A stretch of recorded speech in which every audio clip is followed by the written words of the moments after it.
하나님의 평강이 당신을 지키십니다. 성령의 은혜가 오늘도 당신 안에 머물러 그 은혜가 하루의 시작부터 끝까지 당신의 마음과 가정을 부드럽게 감싸기를 진심으로 바랍니다. 이 채널의 말씀을 통해 당신의 삶이 감사와 찬양으로 채워지고 기도가 응답으로 이어지길 축복합니다. 구독 버튼을 누르시면 매일 아침 하나님의 말씀이 당신을 깨우고, 좋아요를 누르시면 오늘 하루가 감사와 평안으로 가득해집니다. 댓글로 아멘을 남기시면 당신의 기도가 이 채널을 통해 하늘로 함께 올려질 것입니다. 이 말씀이 필요한 분이 있다면 함께 나누어 주세요. 은혜는 나눌수록 깊어집니다.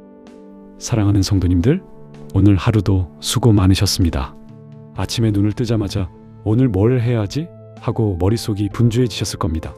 가족 밥은 챙겼는지, 아이들 학교 준비는 됐는지, 아직 아무도 일어나지 않은 새벽 5시부터 혼자 부엌에 서 계신 분도 계실 겁니다. 그 조용한 부엌에서 아무도 고맙다는 말 한마디 안 해줄 걸 알면서도 오늘도 밥을 짓고 국을 끓이셨겠지요. 그리고 밤이 됩니다. 가족은 각자 방으로 들어가고 거실엔 혼자 남습니다. TV를 켜놓아도 마음이 허전하고, 폰을 들여다봐도 딱히 볼 것도 없고, 이불 속에 들어가는데 몸은 피곤한데 잠은 안 오고, 눈을 감으면 오히려 더 또렷해지는 생각들이 있죠. 이번 달 카드값은 어떻게 막지? 남편이 요즘 왜 저렇게 말이 없지? 시어머니한테 했던 그 말 내가 잘못한 건 아닐까? 큰애는 요즘 왜 저렇게 전화를 안 받지? 나는 지금 잘 살고 있는 건가? 그 생각들이 밤새 당신의 마음을 갉아먹습니다. 오늘 저는 그 마음을 가지고 이 자리에 오신 분들을 위해 이 말씀을 준비했습니다. 복잡한 신앙 얘기가 아닙니다. 거창한 설교가 아닙니다. 오늘 밤 당신의 그 찢어진 마음에 하나님이 직접 말씀하시는 그 음성을 함께 듣고 싶습니다. 빌립보서 4장 6절과 7절을 함께 읽겠습니다. 아무것도 염려하지 말고 다만 모든 일에 기도와 간구로 너희 구할 것을 감사함으로 하나님께 아뢰라. 그리하면 모든 지각에 뛰어난 하나님의 평강이 그리스도 예수 안에서 너희 마음과 생각을 지키시리라. 빌립보서 4, 6-7. 아무것도 염려하지 말라. 이 말씀을 처음 들었을 때 어떠셨나요? 저는 솔직히 말씀드리면 처음에는 좀 야속했습니다. 현실이 이렇게 무겁고 팍팍한데 염려하지 말라고요? 그게 말이 됩니까? 그래서 저는 이 말씀의 원어를 파고들었습니다. 헬라어로 염려는 메림나오라는 단어입니다. 이 단어의 어근이 무엇인지 아십니까? 메리조라는 단어인데 그 뜻이 바로 나누다, 쪼개다입니다. 즉 염려란 마음이 나뉘어지는 상태입니다.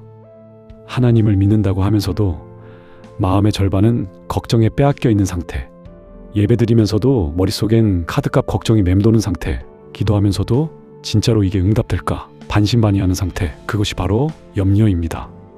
하나님은 나뉘어진 마음으로는 하나님을 온전히 만날 수 없다는 것을 아십니다. 그래서 염려하지 말라고 하신 것입니다. 이것은 명령이기 이전에 초대입니다. 내 마음을 다시 하나로 모아라. 그리고 그 하나가 된 마음으로 나에게 오라. 이것이 하나님의 뜻입니다. 그런데 중년의 삶은 마음이 나뉠 수밖에 없는 구조입니다. 위로는 부모님이 계십니다. 아래로는 자녀가 있습니다. 옆에는 남편이 있고, 직장이 있고, 시댁이 있고, 친정이 있습니다. 사방에서 당신을 필요로 합니다. 그러니 마음이 나뉠 수밖에요. 그게 당신 잘못이 아닙니다. 하지만 하나님은 오늘 이렇게 말씀하십니다. 딸아, 잠깐 그 짐들을 여기 내려놓아라. 딱 지금 이 시간만큼은 나만 바라봐라. 중년의 여성은 참 이상한 존재입니다. 자기 자신을 위해 무언가를 하면 죄책감을 느낍니다.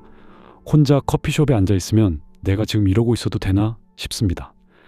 좋아하는 드라마 보다가도 이 시간에 다른 걸 해야 하는데 하고 리모컨을 내려놓습니다. 사랑하는 여러분, 그 죄책감도 염려입니다. 나는 늘 누군가를 위해 살아야 한다는 강박, 쉬면 안 된다는 두려움, 나를 위해 살면 이기적인 사람이 된다는 오해, 그것도 마음을 나누는 염려입니다. 오늘 이 시간 하나님은 당신이 잠시 내려놓는 것을 원하십니다. 자, 이제 이 말씀을 쓴 사람 이야기를 해야겠습니다. 사도 바울입니다. 빌립보서는 감옥에서 쓴 편지입니다. 로마의 감옥, 어둡고 습하고 냄새나는 곳, 손과 발에 쇠사슬이 채워져 있었습니다. 밥은 제대로 나오지 않았고 내일 살지 죽을지 모르는 상황이었습니다. 게다가 바울은 이미 여러 번 죽을 고비를 넘긴 사람이었습니다. 돌에 맞은 적도 있고 채찍질을 당한 적도 있고 바다에서 표류한 적도 있습니다. 그런 사람이 감옥 안에서, 그것도 내일 사형 선고가 날 수도 있는 상황에서 편지를 씁니다. 그리고 그 편지에 이런 말이 나옵니다.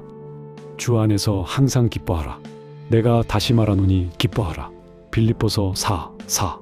항상 기뻐하라. 여러분, 이게 정상입니까? 감옥에서 기뻐하라고요?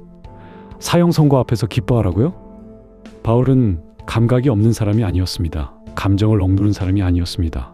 바울도 외로웠습니다. 바울도 무서웠습니다. 빌립보서를 읽어보면 그가 얼마나 빌립보 교회 성도들을 그리워하는지가 느껴집니다. 얼마나 자유롭게 다시 그들을 만나고 싶었는지가 보입니다.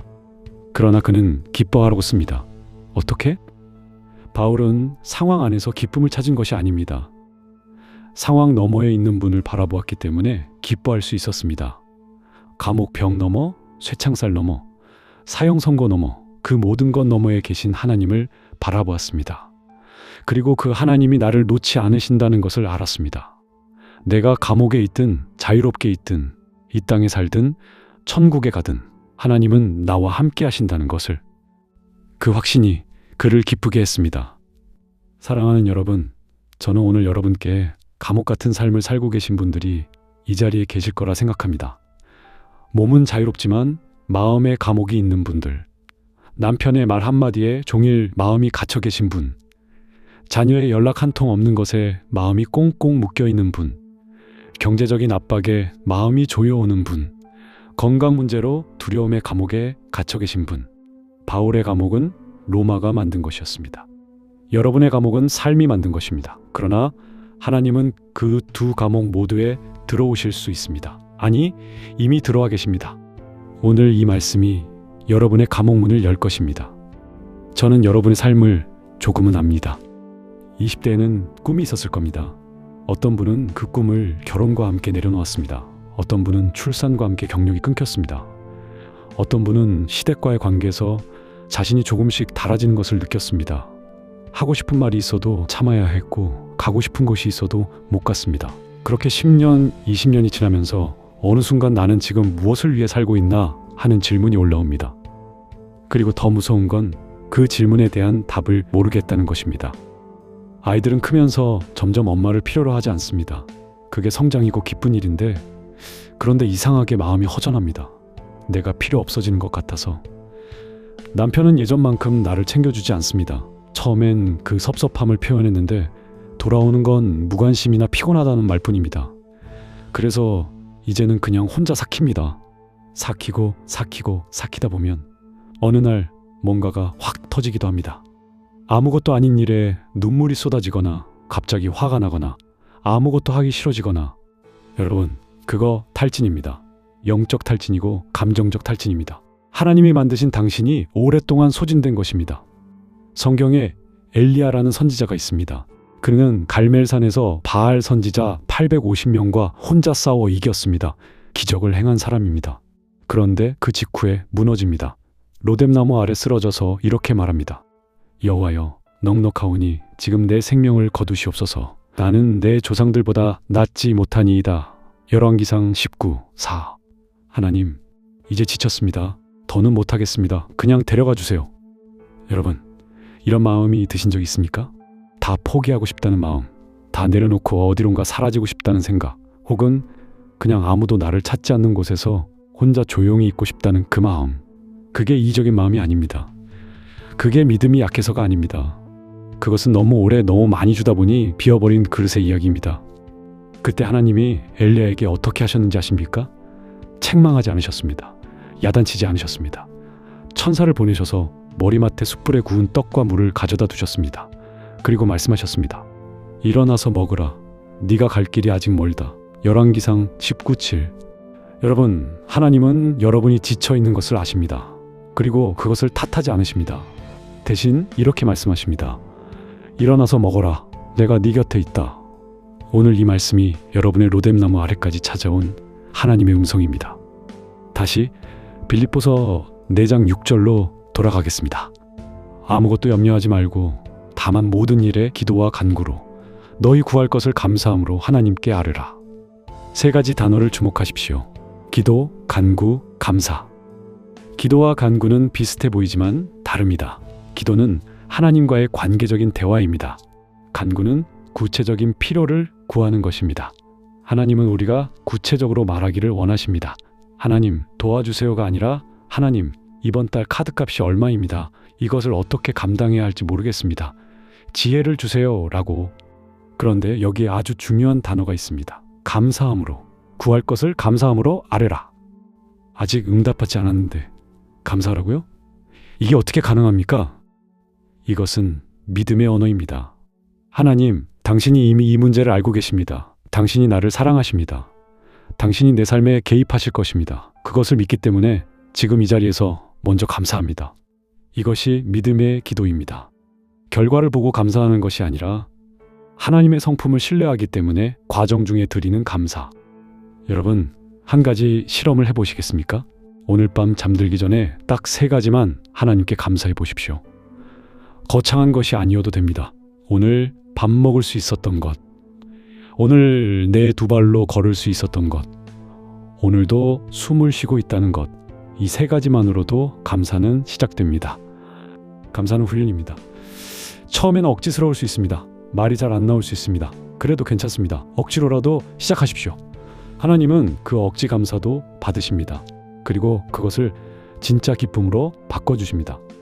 저는 신앙생활 20년이 넘었지만 감사 훈련을 시작했을 때 삶이 진짜로 달라졌습니다. 형편이 바뀐 것이 아닙니다. 문제가 사라진 것이 아닙니다. 그런데 마음의 색깔이 바뀌었습니다. 회색빛이었던 하루가 조금씩 빛을 띠기 시작했습니다. 감사는 기적을 만드는 열쇠입니다. 하나님의 손이 내 삶에 들어올 수 있는 통로입니다. 그리고 7절 말씀을 보십시오. 그리하면 모든 지각에 뛰어난 하나님의 평강이 그리스도 예수 안에서 너희 마음과 생각을 지키시리라. 모든 지각에 뛰어난 평강, 이것이 무슨 말입니까? 지각이란 우리의 이성이고 상식입니다. 이 상황에선 당연히 불안해야 해. 이 정도 문제면 걱정하는 게 맞지라는 우리의 논리적 판단 체계. 하나님의 평강은 그 모든 논리를 뛰어넘는다고 합니다. 이유를 설명할 수 없는 평안, 이해할 수 없는 고요함.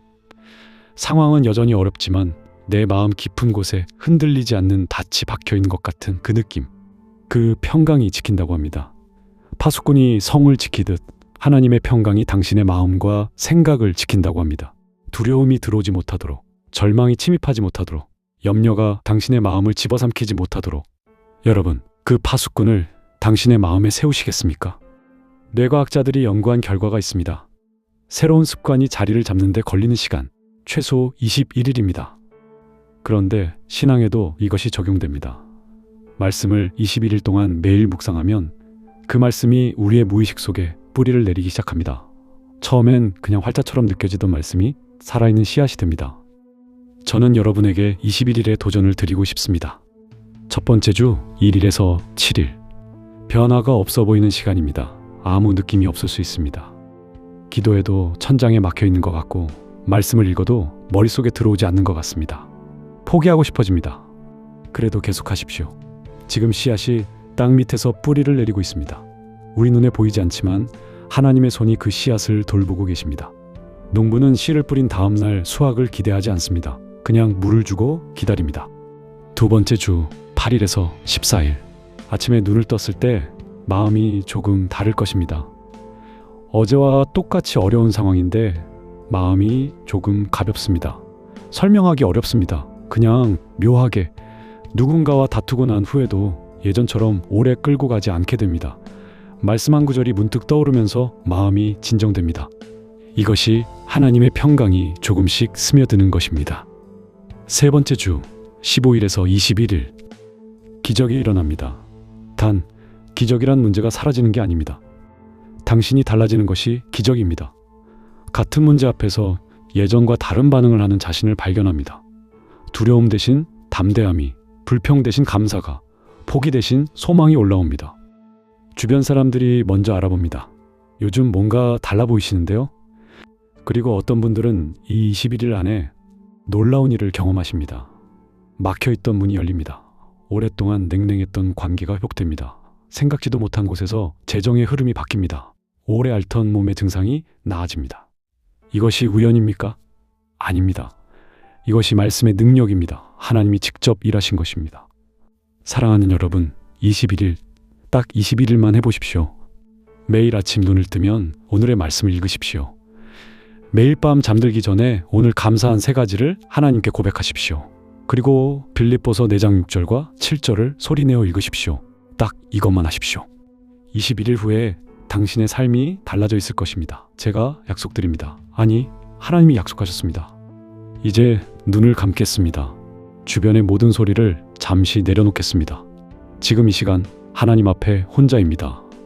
당신의 손을 가슴에 얹어 보십시오. 심장이 뛰는 것이 느껴지십니까? 그것이 하나님의 선물입니다. 오늘도 이 심장을 뛰게 하신 분이 계십니다. 그분이 지금 당신의 곁에 계십니다. 이제 이 말씀을 당신의 영혼에 새겨드리겠습니다. 아무것도 염려하지 말고 다만 모든 일에 기도와 간구로 너희 구할 것을 감사함으로 하나님께 아뢰라. 그리하면 모든 지각에 뛰어난 하나님의 평강이 그리스도 예수 안에서 너희 마음과 생각을 지키시리라. 빌립보서 4, 6-7. 하나님 아버지, 오늘 이 말씀 앞에 나온 이 귀한 딸들을 기억해 주십시오. 각자의 집에서, 각자의 어두운 밤 속에서 용기를 내어 이 자리까지 온 그 마음을 받아주십시오. 하나님, 이분들이 오늘 얼마나 힘드셨는지 당신은 아십니다. 아무도 몰라줬던 그 수고를, 아무도 보지 못했던 그 눈물을, 아무도 듣지 못했던 그 한숨을 당신은 다 보셨습니다. 다 들으셨습니다. 하나도 잊지 않으셨습니다. 오늘 밤 이분들이 잠드는 동안 당신이 일하여 주십시오. 말씀의 씨앗이 그 마음 깊은 곳에 뿌리를 내리게 하여 주십시오. 내일 아침에 눈을 떴을 때 어제와 같은 상황이라도 마음이 조금 더 가벼워져 있기를 원합니다. 오늘보다 조금 더 당신의 손을 믿을 수 있기를 원합니다. 이분들의 가정에 평강을 주십시오. 경제적인 필요를 채워주십시오. 관계에 회복을 주십시오. 아픈 몸이 있다면 치유하여 주십시오. 그리고 무엇보다 이분들에게 다시 소망을 주십시오. 예수님의 이름으로 기도합니다. 아멘. 오늘 밤 당신의 무의식 속에 이 말씀의 씨앗이 심겨졌습니다. 평안히 주무십시오. 하나님이 일하고 계십니다.